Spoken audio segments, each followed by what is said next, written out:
Hey everyone, welcome to another episode of the Fantasy Football Fallout. Today I'm going to be talking about the Steelers versus the Patriots. Again, everybody, I watch every single minute, every play, every game, looking to really just kind of glean some information for gambling, for our gambling audience, for our reading audience, finding those daily fantasy sleepers, those weekly streams, and so on and so forth. So, Steelers versus Patriots.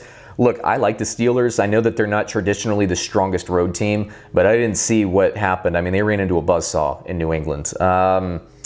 Where to start? Let's start with the Steelers.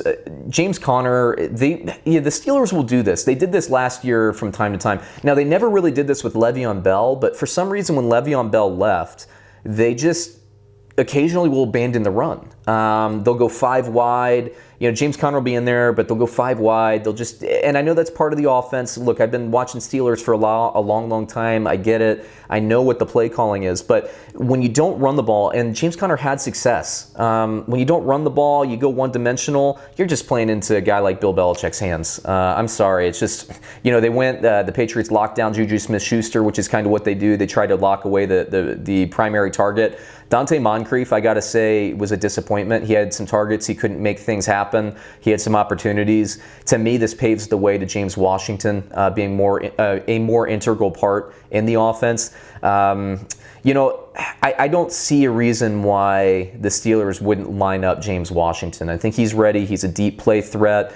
We've seen it in preseason. He's an explosive guy. Moncrief, let him be the third option. Let Washington be the second option, and I think that'll probably shake out. Ben Roethlisberger really didn't look towards Vance McDonald too much in the game. He had some catches. In daily fantasy, he was okay, but he wasn't going to win you a lot of money last week. I think he'll improve, and I think James Conner will improve, and certainly Roethlisberger isn't going to lay an egg like he did against New England week in and week out. And credit New England's defense, man. They're as good as I've seen them in years. This team, it's a little ridiculous, but this team was built to be kind of like a power running team. And then 2 to 3 weeks before the preseason, they get Antonio Brown, who's under some very serious sexual assault allegations. We'll see how that shakes out over the next couple days. But they have Antonio Brown now. They have Josh Gordon. They actually just traded last night Demaryius Thomas to the Jets. They still have Edelman, who's a move the chain. He's a great receiver. And then Philip Dorsett as well. So their receiving core that started the season a little bit on the weaker side is now strong. So you have a team that plays strong defense.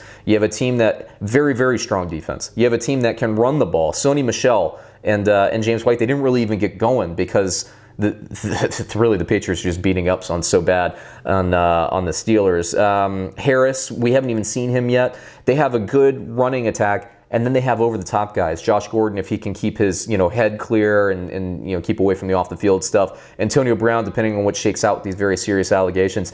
This is a team that is primed for another Super Bowl run. It is, it's like a broken record. We've been saying that for probably 10 to 20 years now, probably 15. They're a very serious threat, I think, along with the Chiefs. With the Saints, with the Rams, those teams, they're in the upper echelon again. I think you can pencil them in if everybody stays healthy for the AFC Championship game. So, and certainly another AFC East crown. So there you go. There's my fantasy football fallout. There's not really a lot of guys you can get. If James Washington is still available, he's the guy to target. James Conner, be patient. He'll be fine. The Pittsburgh Steelers, they did this from time to time last year. They'll do it from time to time this year, but he'll have some huge games. Don't you worry. Ben Roethlisberger will be just fine. Tom Brady, a lot of these Patriots are already gone. Brown's going to be gone. Gordon's going to be gone. Edelman's going to be gone. Sony Michel, James White. All these guys are going to be gone. If any of them are on waivers, take a look. Pick them up. This is going to be a high-scoring offense, I believe, this year. So there's another episode. Please like, subscribe, comment, and we'll be interactive. And stay tuned for another episode.